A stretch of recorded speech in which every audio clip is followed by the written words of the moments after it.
Saxon's Trig, lesson 42, conic sections, circles, and then constants in exponential functions.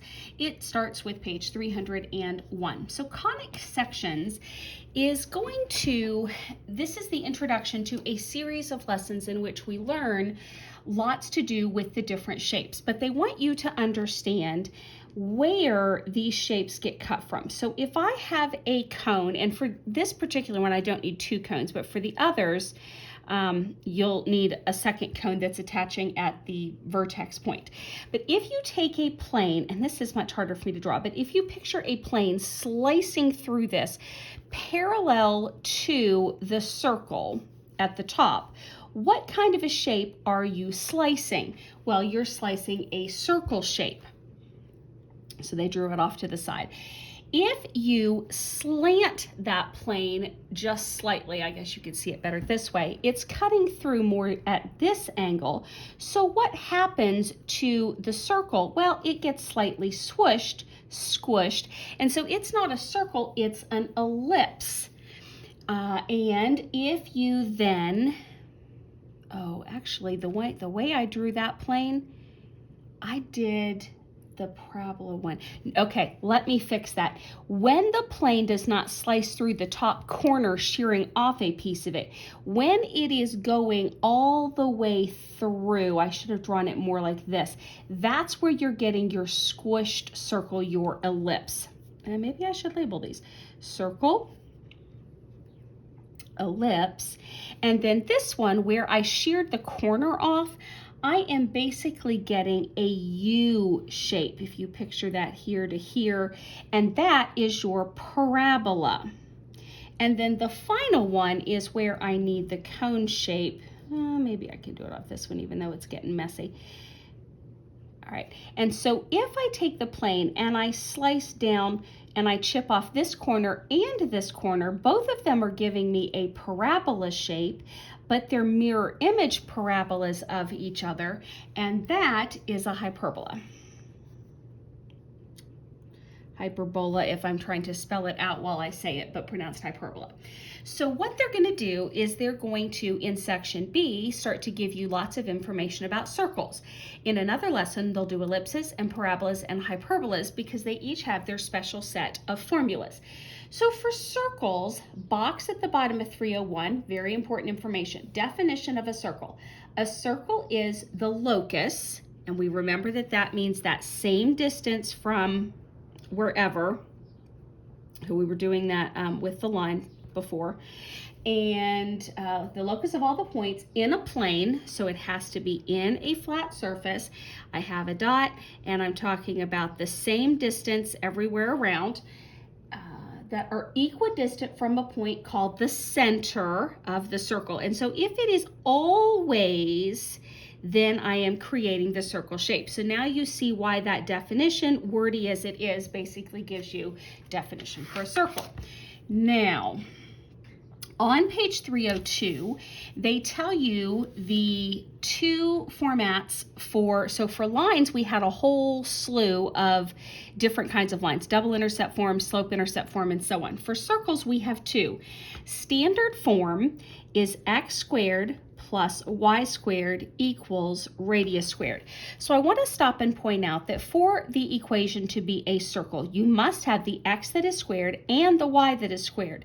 But so many of these formulas have an x and a y that is squared. The extra piece that makes this a circle is that the coefficients are the same, both implied ones or twos or threes or what they, as long as they're the same, and there's a plus sign.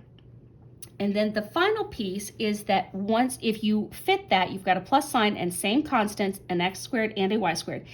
If your answer can be easily square rooted, even if it comes out a decimal, then you have the equation for the circle. So this will always equal the radius squared in standard form.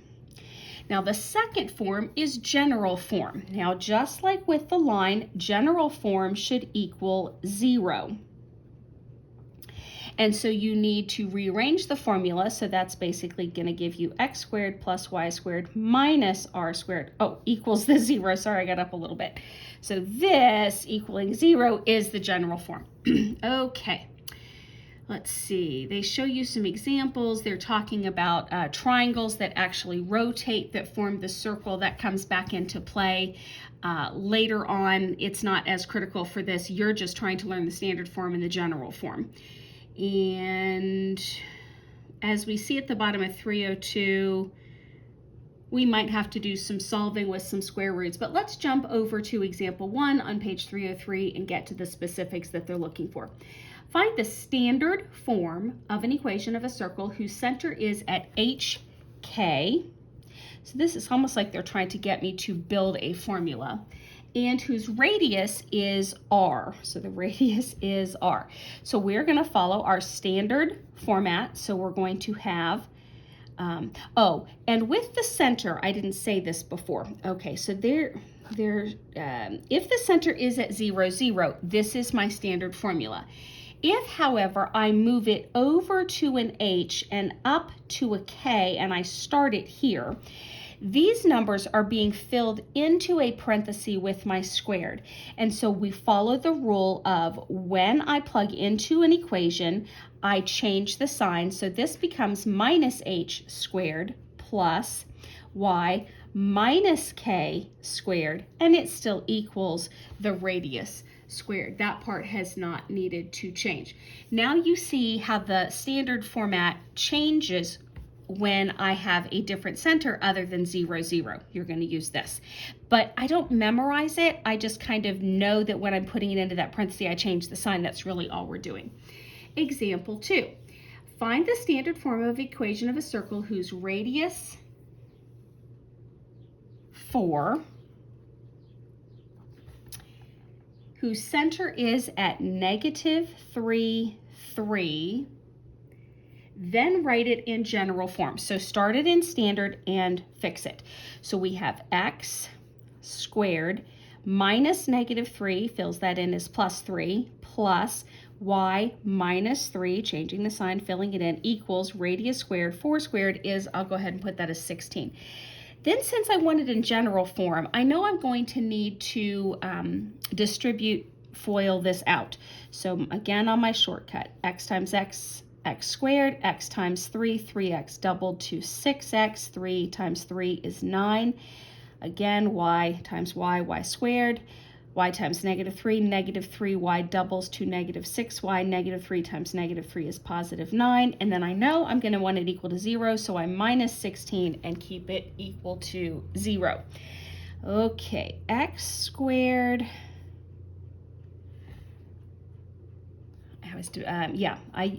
instinctively I put the squared parts together.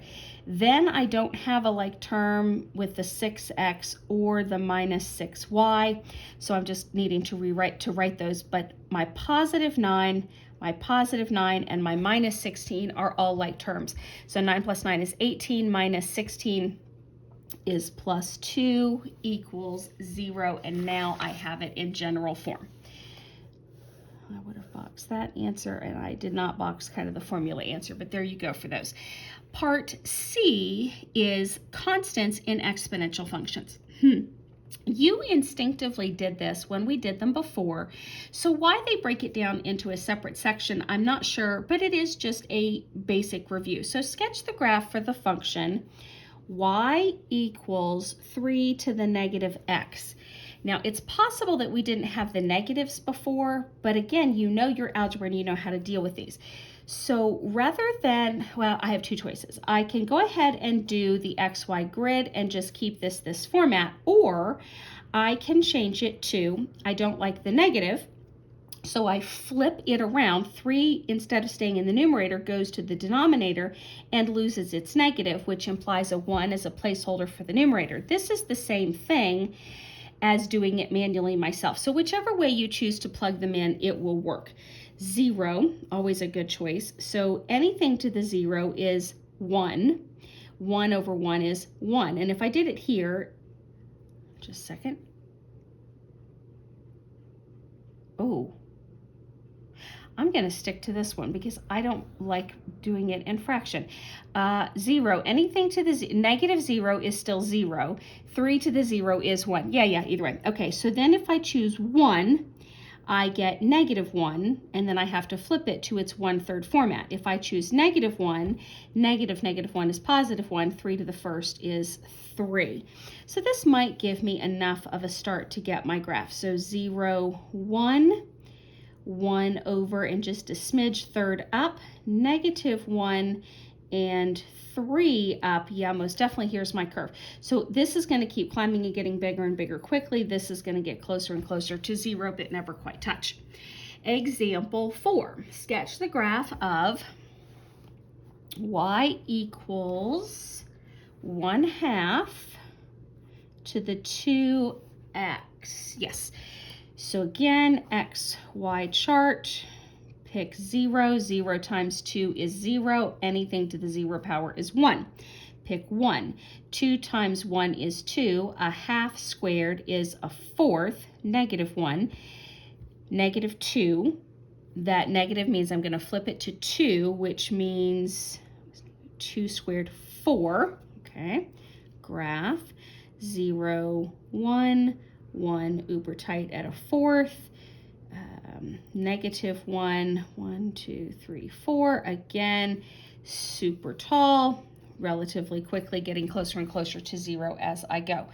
So when my base was a 3, I had a wider kind of climb. When my base was a 1/2, I had a much tighter high climb. It's a little easier to see in the, well, actually it looks about the same in their book, but it's supposed to look a little different. Let's just do example 5, and it'll just show it flipped. But again, there's nothing new happening in what you're being given here. 1/2, and then the exponent was, oh, negative x minus 2. Okay, grid, 0. 0 plugged in, negative 0 is still 0. 0 minus 2 is negative 2. The negative means I want to flip it to 2, and 2 squared makes 4. All right, 1. I still think that's going to be in the negatives. You know what? I'm going to do 2. Negative 2, oh, that's worse. That's okay. Negative 2 minus 2 is negative 4. Flipped it, 2 to the 4th power. 2 times 2 is 4, times 2 is 8, times 2 is 16. Yeah, I'm not going to graph that.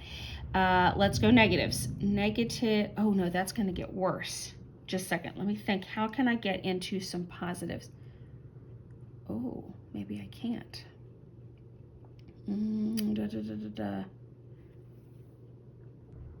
Yes, of course. My choice should be negative 3 to put me into the positives, because negative 3 is positive 3. 3 minus 2 is 1, so here's my 1/2. Now I feel like I have enough to do the graph. So 0, 4, 2, 16 way up there. So obviously I'm just going to kind of say I'm way up there. And then negative 3 is finally my 1/2. And so it's going to skew and get closer and closer to the 0. All right. So what happened here, because I had overall negatives in my exponent, I flipped the direction of the curve. And because I had the fraction 1/2, I was fairly tight, and this negative 2 made things happen much more quickly in that curvature.